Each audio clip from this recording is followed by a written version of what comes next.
साडे एक दोस्त ਉਹਦੇ ਬੱਚਿਆਂ ਨੂੰ अजीब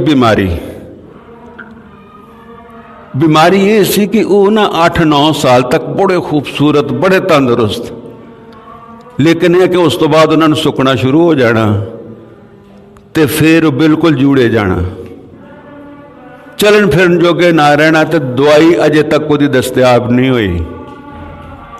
उन्होंने चो एक जिहड़ा है वो फौत हो गया, 2 मौजूद सन।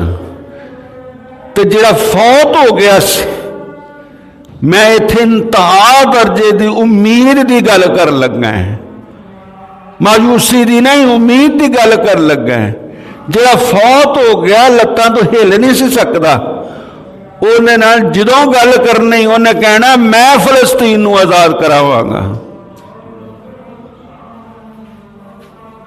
और जदों वो फौत होण लगा तो उहदे बाप ने उहनूं आख्या कि हुण अब्दुरमान फलस्तीन नूं कौन आज़ाद कराएगा, कि मौत की मुस्कुराहट लैके उन्हें आखिरी दमा तो यह आख्या कि मैं फलस्तीन आज़ाद करावांगा, और नाल ही उहदी धौण लटक गई सी।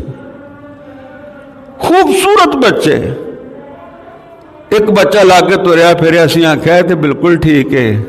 उहदे बाप ने आख्या कि बस ये हुण ही ठीक है, आस्ता आस्ता इन्हें भी सुकना शुरू हो जाना। साडे बच्चों के दिलों के अंदर फलस्तीन मौजूद है, कुदस मौजूद है, इन्हां दे दिलों के अंदर किबला अव्वल मौजूद है, इन्हां दे अंदर इसरा और मेराज मौजूद है।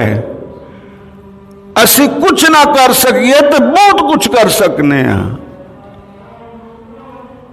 और मायूसी इख्तियार करने की कोई जरूरत नहीं। अल्लाह जुल जलाल वल इकराम मूसा अलैहिस्सलातु वस्सलाम नूं कढे तो मां नूं आख्या दुध पिला लै, भैन नूं आख्या भी पिछे पिछे रहो, उथों कढ़ के ते बादशाह नूं आख्या कि तेरा ही तख्ता उल्टेगा तो तू ही पालेगा।